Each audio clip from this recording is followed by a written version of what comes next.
আসসালামু আলাইকুম প্রিয় শিক্ষার্থী বন্ধুরা, আমি লুৎফুন্নাহার আনিকা তোমাদের সবাইকে জানাই শুভেচ্ছা। আজকে আমরা যে বিষয় নিয়ে আলোচনা করব সেটি হচ্ছে স্বরধ্বনি ও স্বরবর্ণ। তাই তোমাদের জন্য আমার যে পরামর্শ থাকবে সেটি হচ্ছে আমি যা কিছু এখানে বলি তোমরা চেষ্টা করবে সেই গুরুত্বপূর্ণ বক্তব্যগুলো অর্থাৎ আমার বলা কথাগুলো তোমরা যাতে লিখে রাখো তোমাদের খাতায়। তো শুরু করা যাক। প্রথমেই আমরা জানবো স্বরধ্বনি সম্পর্কে। যে বাগধ্বনি উচ্চারণের সময় ফুসফুস আগত বাতাস মুখ বিবরে কোনোভাবে বাধাপ্রাপ্ত হয় না সেগুলোই হলো স্বরধ্বনি। যেমন অ, আ, ই, উ। দেখো স্বরেয়, স্বরেয়া, রস্বই, রস্ব উ, এগুলো যখন আমরা উচ্চারণ করি অ, আ, ই, উ এভাবে, ঠিক তখন দেখবে আমাদের ফুসফুস থেকে আগত বাতাস কিন্তু মুখের কোথাও বাধাপ্রাপ্ত হচ্ছে না। তাই এগুলোকে কিন্তু স্বরধ্বনি বলা হয়ে থাকে।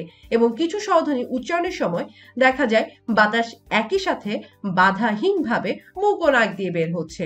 তো সেই ক্ষেত্রে কিন্তু যেমন আয়ের উপর চন্দ্রবিন্দু, তো আ আ এখানে একটু নাকি স্বরে উচ্চারণ করতে হবে।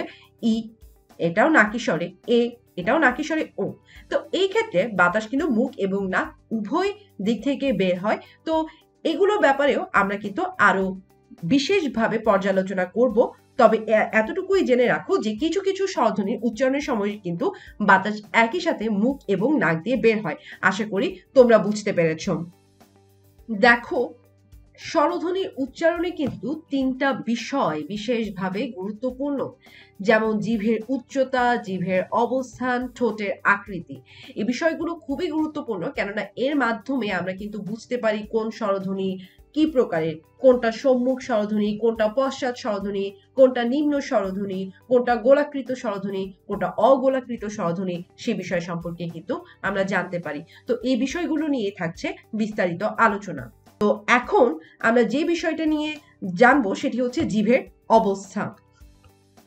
জিভের যে অংশের সাহায্যে স্বরধ্বনি উচ্চারিত হয় সে অংশকে গুরুত্ব দিয়ে স্বরধ্বনিগুলোকে দেখা যাচ্ছে যথাক্রমে তিনটা ভাগে ভাগ করা হয়েছে। যেমন সম্মুখ স্বরধ্বনি, মধ্য স্বরধ্বনি, পশ্চাৎ স্বরধ্বনি।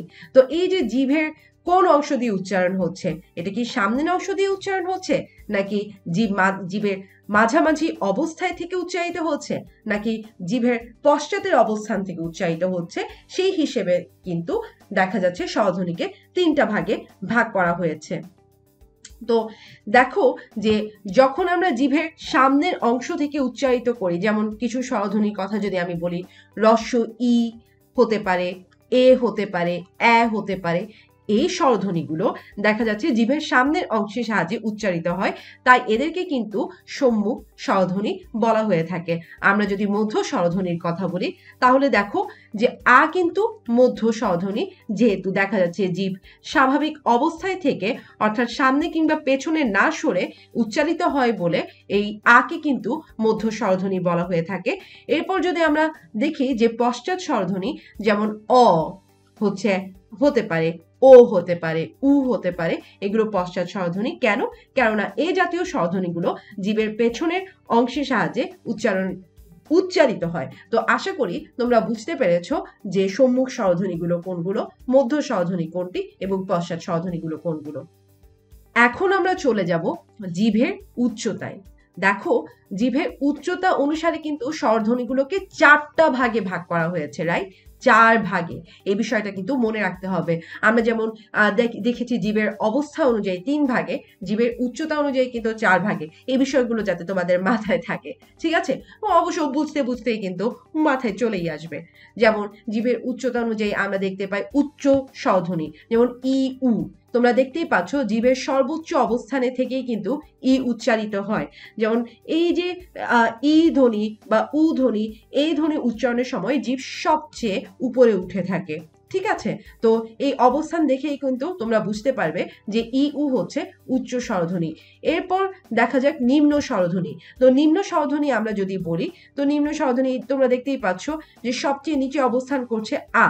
আ কিন্তু নিম্ন স্বরধ্বনি জিভের উচ্চতা অনুযায়ী। তো আয়ের সাথে কিন্তু এর উচ্চারণও দেখতে পাওয়া যায় নিম্ন স্বরধ্বনি হিসেবে, কারণ এর কিন্তু আমরা দুই ধরনের উচ্চারণ কিন্তু অনেক সময় দেখতে পাই।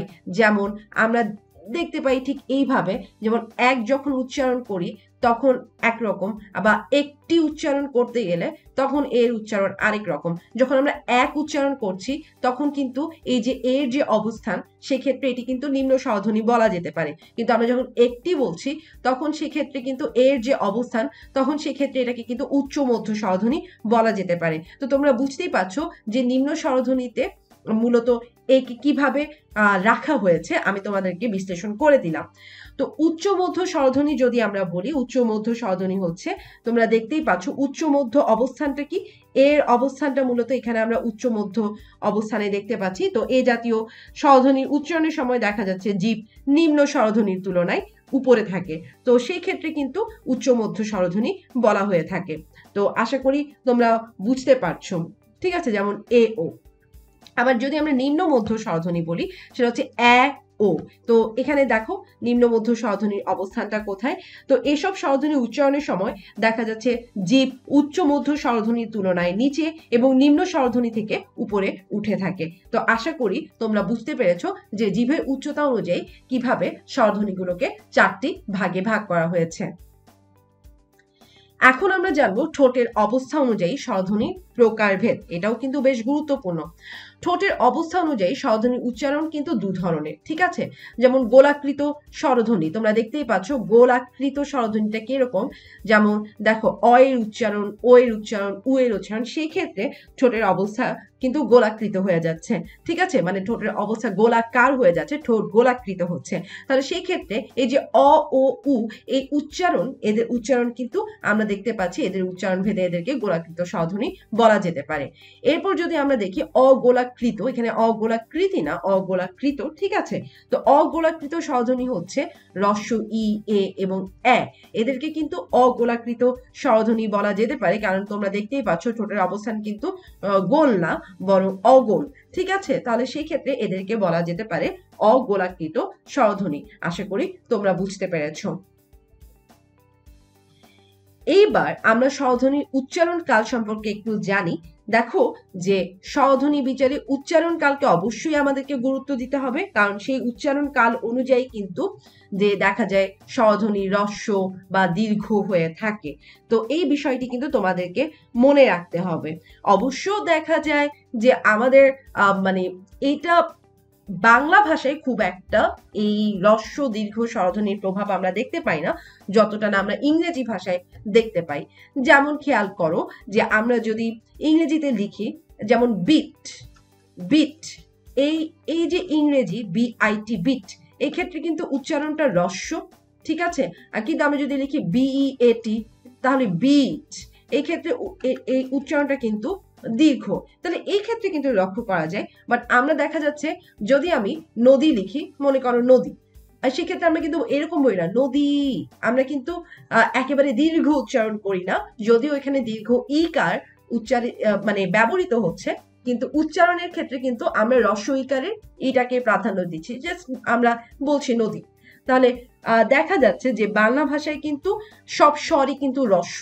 এটা কিন্তু খুবই গুরুত্বপূর্ণ যে বাংলা ভাষায় সব স্বর কি, সব স্বর কিন্তু হ্রস্ব, অর্থাৎ আমরা কিন্তু শর্ট সাউন্ডেই ব্যবহার করে থাকি আমাদের উচ্চারণের ক্ষেত্রে, যখন আমরা দীর্ঘ ধ্বনি স্বরধ্বনিগুলো উচ্চারণ করে থাকি। আশা করি তোমরা বুঝতে পেরেছো। তো এখন এটাও একটু জানো যে এই যে হ্রস্ব এবং দীর্ঘস্বর এই উচ্চারণের ক্ষেত্রে কিন্তু দুটি দিক খেয়াল রাখতে হবে, যে এখানে কিন্তু নিচের চোয়ালের মাংসপেশিতে বেশি চাপ পড়বে কখন, যখন আমরা দীর্ঘস্বর উচ্চারণ করব, ঠিক আছে। মুখ দিয়ে স্বরের তুলনায় অধিক বাতাস বের হবে যখন দীর্ঘস্বর উচ্চারণ করা যায়। তবে আমি এটাই তোমাদেরকে বলেছি যে লিখিত ভাষায় যাই থাকুক না কেন, আমাদের বাংলা ভাষায় দেখা যাচ্ছে সব স্বরই হচ্ছে হ্রস্ব। আশা করি তোমরা বুঝতে পেরেছো। এখন আমরা কোমল তালুর ব্যাপারে জানি যে স্বরধ্বনির উচ্চারণে আরো একটা বিষয়কে গুরুত্ব দিতে হয়, সেটা হচ্ছে কোমল তালুর অবস্থা। তালুর যে পেছনের অংশকে মূলত দেখা যায় কোমল তালু বলা হয়ে থাকে। তো কোমল তালুর অবস্থা অনুযায়ী স্বরধ্বনিগুলোকে মৌখিক এবং অনুনাসিক এই দুটো স্বরধ্বনি হিসেবে উচ্চারণ করতে হয়। এবং আমরা কিন্তু শুরুতেই দেখেছিলাম স্বরধ্বনি, যখন আমরা সংজ্ঞাটা আমি তোমাদেরকে দিয়েছিলাম, সেই স্বরধ্বনির সংজ্ঞায় কিন্তু আমি তোমাদেরকে এটাই বলেছিলাম যে কিছু স্বরধ্বনি উচ্চারণের সময় বাতাস একই সাথে নাক এবং মুখ দিয়ে বের হয়। তো এই নাক এবং মুখ দিয়ে বের হওয়ার ব্যাপারটাই কিন্তু অনুনাসিক স্বরধ্বনিতে ঘটে থাকে। সো তাহলে তোমরা বুঝতেই পারছো যে অনুনাসিক স্বরধ্বনির ক্ষেত্রে কিন্তু আমি তখন যেটা বলেছিলাম সেটি কিন্তু ঠিকই খাটে। বাংলা মৌখিক স্বরধ্বনি হলো 7টি এবং অনুনাসিক স্বরধ্বনি হলো 7টি। এই বিষয়টা কিন্তু খুব খুব খুব গুরুত্বপূর্ণ, কেননা অনেকেই ভাবে কি যে বাংলা মৌখিক স্বরধ্বনি হচ্ছে 11টি, স্বরবর্ণের সাথে মিলিয়ে ফেলে। তো বাংলা মৌখিক স্বরধ্বনি কিন্তু 7টি এবং অনুনাসিক স্বরধ্বনি 7টি, এবং এই দুটো মিলে কিন্তু বাংলায় মোট স্বরধ্বনি কিন্তু 14টি। বাংলায় মোট স্বরবর্ণ যদি 11টা হয়ে থাকে, মোট স্বরধ্বনি কিন্তু 14টি। এই বিষয়টি যাতে তোমাদের মনে থাকে। তো এই মৌখিক এবং অনুনাসিক স্বরধ্বনির একটি তালিকা দেখো। যেমন খেয়াল করো, মৌখিক স্বরে যদি হ্রস্ব ই তোমরা দেখতে পাচ্ছ চন্দ্রবিন্দু ছাড়া, কিন্তু অনুনাসিক যে স্বর সেখানে কিন্তু হ্রস্ব ইটা কি, হ্রস্ব ইটা হচ্ছে চন্দ্রবিন্দু দিয়ে। তো এখানে যে হ্রস্ব ই, এখানে তোমরা দেখতে পাচ্ছ বিধি, ঠিক আছে। এই বিধি মানে হচ্ছে দেখা যাচ্ছে আমরা নিয়ম বা আমাদের যে ভাগ্য, এই বিধি দ্বারা বুঝে থাকি। বাট এখানে তোমরা যদি দেখতে পাচ্ছ চন্দ্রবিন্দু দিয়ে যে বিধি, সেখানে এই বিধি মানে কিন্তু বিদ্ধ করা। ঠিক তেমনি ভাবে এরা, এই এরাটা তোমরা বুঝতেই পারছো যে আমরা যদি যে কোনো কাউকে আমরা সাধারণ কোনো দেখা যাচ্ছে ব্যক্তি সমষ্টিকে বুঝিয়ে থাকি, তখন সেক্ষেত্রে আমরা মূলত এরা ব্যবহার করে থাকি। অথচ দেখা যাচ্ছে যদি সম্মানিত ব্যক্তি হয়, তখন সেক্ষেত্রে কিন্তু আমরা চন্দ্রবিন্দু দিয়ে যে এরা, সেই এরা কিন্তু ব্যবহার করে থাকি। ঠিক তেমনি ভাবে তোমরা দেখতে পাচ্ছ ট্যাগ ট্যাগ, বাধা বাধা, গদ গদ, ওরা ওরা, কুড়ি কুড়ি। তাহলে তোমরা বুঝতেই পারছো যে এই অনুনাসিক স্বর অনুযায়ীও কিন্তু দেখা যায় কি যে অর্থের ভিন্নতা পরিলক্ষিত হয়। আশা করি তোমরা বুঝতে পেরেছো। এখন আমরা জানবো স্বরবর্ণ সম্পর্কে। তো স্বরবর্ণ অর্থাৎ ধ্বনির লিখিত রূপিত বর্ণ, তাই না? তো স্বরবর্ণ হচ্ছে তাই যে স্বরধ্বনির দ্যোতক লিখিত সাংকেতিক চিহ্নকে বলা হয় স্বরবর্ণ, এবং বাংলা স্বরবর্ণ হলো 11টি। দেখো শিক্ষার্থীরা, আমি কিন্তু তোমাদেরকে এটাই বলেছিলাম যে স্বরধ্বনি হচ্ছে 14টা আর স্বরবর্ণ হলো 11টা। এই বিষয়টি যাতে তোমাদের বিভ্রান্ত না করে এবং তোমরা যাতে বিভ্রান্তিতে না পড়ে যাও, সেই জন্য তোমরা যে কাজটি করবে সেটি হচ্ছে এই লেকচারটা দেখার পর এই বিষয়গুলো একটু খাতায় লিখে নিবে। যেমন দেখো, এই স্বরবর্ণগুলো কি, স্বরেয়, স্বরিয়া, রস্বই, দীর্ঘই, রস্ব, দীর্ঘ, রি, এ, ওই, ও। হ্যাঁ, তো স্বরবর্ণে কিন্তু পূর্ণ মাত্রা বিশিষ্ট বর্ণ কিন্তু 6টা। তো পূর্ণ মাত্রা বিশিষ্ট বর্ণ কোনগুলা সেগুলো আমি একটু দেখাই। এই যে দেখো, যেমন স্বরিয়া একটা পূর্ণ মাত্রা বিশিষ্ট যুক্ত বর্ণ, রাইট? তারপর হচ্ছে হ্রস্ব ই, দীর্ঘ ই, হ্রস্ব উ, দীর্ঘ উ। তাহলে হচ্ছে তোমরা দেখতেই পাচ্ছ, ও স্বরেয়কেও তো দাগাতে ভুলে গেলাম। এই 6টা কিন্তু কি স্বরবর্ণে পূর্ণমাত্রা যুক্ত বিশিষ্ট বর্ণ। আশা করি তোমরা বুঝতে পেরেছ। এরপর যদি আমরা যাই একটু দেখি, স্বরবর্ণে অর্ধমাত্রা বিশিষ্ট বর্ণ কিন্তু একটি, যেমন রি, তোমরা দেখতেই পাচ্ছ। আবার দেখো যে স্বরবর্ণে মাত্রাহীন বর্ণ কিন্তু 4টি, এই যে শেষের 4টি বর্ণ কিন্তু মাত্রাহীন। ঠিক আছে, সো এটাও কিন্তু তোমাদেরকে মনে রাখতে হবে। স্বরবর্ণে যদি আমরা অল্পপ্রাণ বর্ণ বলতে চাই, অল্পপ্রাণ স্বরবর্ণ কিন্তু 5টি। সে অল্পপ্রাণ স্বরবর্ণ কি, যেমন অ একটা অল্পপ্রাণ স্বরবর্ণ, ই একটা অল্পপ্রাণ স্বরবর্ণ, উ একটা অল্পপ্রাণ স্বরবর্ণ, এ একটা অল্পপ্রাণ স্বরবর্ণ, ও একটা অল্পপ্রাণ স্বরবর্ণ।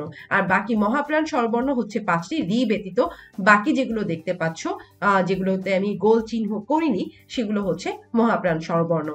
আর যৌগিক স্বরজ্ঞাপক স্বরবর্ণের কথায় আসি, একটু খেয়াল করো, ওই এবং ও, এই দুটি কিন্তু যৌগিক স্বরজ্ঞাপক বর্ণ। ঠিক আছে, যেমন ওই এর কথা যদি আমি বলি তাহলে হচ্ছে ও যোগ ই, তাহলে ওই হয়। আবার ও এর কথা যদি আমি বলি তাহলে ও যোগ উ, ও হয়। তাহলে তোমরা দেখতে পাচ্ছ যে দুটি স্বরের সম্মিলিত উচ্চারণেই কিন্তু এই ওই আর ও কিন্তু উচ্চারিত হচ্ছে, তাই এদেরকে কিন্তু যৌগিক স্বরজ্ঞাপক বর্ণ বলা হয়ে থাকে। আশা করি তোমরা বুঝতে পেরেছ। এরপর আমাদেরকে জানতে হবে কার সম্পর্কে, এটাও খুবই গুরুত্বপূর্ণ। এই কার মানে গাড়ি না, এই কার মানে হচ্ছে এটাই যে বাংলা বর্ণমালায় স্বরবর্ণের দুটি রূপ আছে, ঠিক আছে, একটা পূর্ণরূপ আর একটা হচ্ছে সংক্ষিপ্ত রূপ, এবং সেই সংক্ষিপ্ত রূপকেই বলা হয় কার। তো স্বরবর্ণের পূর্ণরূপ কিন্তু শব্দের শুরুতে, মাঝে এবং শেষে 3 অবস্থানেই থাকে।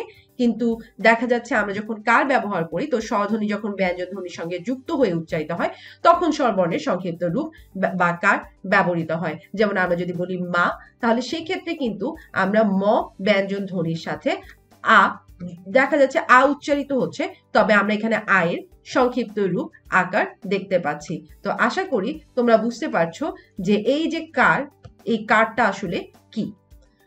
তো আজকে এতটুকুই স্বরধ্বনি এবং স্বরবর্ণ নিয়ে ছিল এই আলোচনা, এবং আমি প্রত্যাশা করি যে এই লেকচারটার পর তোমরা চেষ্টা করবে এই বিষয়গুলো নিয়ে আরো পুঙ্খানুপুঙ্খ রূপে নিজেরাই বইয়ে হচ্ছে ভালোভাবে দেখবে এই পুরো বিষয়টি, এবং সাথে এই লেকচারটির পর আমি যা কিছু আলোচনা করেছি সেই আলোচনাগুলো তোমরা তোমাদের খাতায় টুকে নিবে। তো আজকে এতটুকুই, সবাই ভালো থাকবে, সুস্থ থাকবে। আসসালামু আলাইকুম।